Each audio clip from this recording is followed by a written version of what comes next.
Ottawa, angry civil servants protested the Phoenix pay system debacle outside a federal Liberal cabinet retreat Thursday as the Trudeau government declared it would soon be taking an entirely different approach to how its employees get paid. In a statement released as protesters gathered outside the Liberal retreat in Nanaimo, BC, the Treasury Board Secretariat said it would seek out potential alternative pay systems through a procurement process it will launch to replace Phoenix. Minister of Public Services Carla Kowaldrif speaks during the Liberal cabinet retreat in Nanaimo, BC, on August 23, 2018.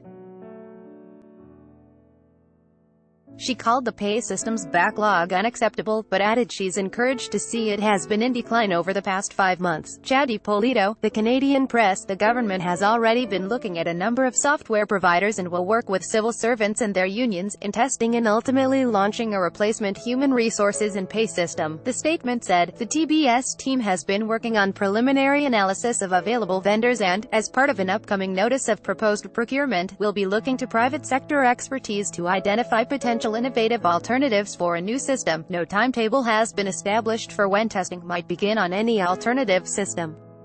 That will be determined as the government speaks with suppliers, said Treasury Board President Scott Brison. Article continued below. Part of the engagement with vendors is actually defining that because we have to know what is realistic, Brison said as he arrived in Nanaimo for Thursday's meetings. But Public Service Alliance of Canada members have almost exhausted their patience, Union President Chris Aylward told placard-waving government employees. The Liberals could face consequences in next fall's federal election if they don't act more quickly, he warned. You start showing respect to federal public sector workers, or you will pay. In October of 2019, the Trudeau government's last budget included $16 million to search for an alternative to Phoenix, which has caused massive headaches for more than half of federal employees who have been overpaid, underpaid or not paid at all. The Phoenix system, launched more than 2 years ago, was supposed to save taxpayers money but is currently on track to cost more than $1 billion. As of July 25, 560,000 pay files remained in the backlog of cases pay system operators have been dealing with. Public Services Minister Carla Kowaldrif called the backlog unacceptable, but added she's encouraged to see it has been in decline over the past 5 months. In a report issued earlier this year, Auditor General Michael Ferguson blamed the Phoenix debacle on a culture within government of bureaucrats avoiding reporting failures to their supervisors. Article continued below. Finding an alternative system has been left to a multidisciplinary team at Treasury Board under the direction of the country's Chief Information Officer, Alex Bene. The team will take an entirely different approach than the one that led to the implementation of Phoenix, including strong governance and direct accountability, the statement said.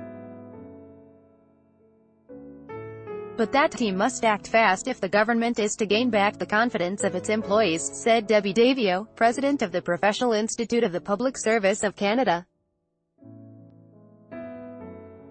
And alternative systems are already readily available within government that hold the potential to be adapted to the entire federal civil service, she added. We hope the government will test every viable alternative, including adapting the corporate administrative system currently used at the Canada Revenue Agency, Davio said. Our members have already waited for an alternative long enough. Roughly 55,000 employees at CRA and the Canada Border Services Agency fall under that system, said Davio, who said it only needs to be adapted to produce paychecks, a process currently being handled by the National Pay Centre in Miramichi, NB.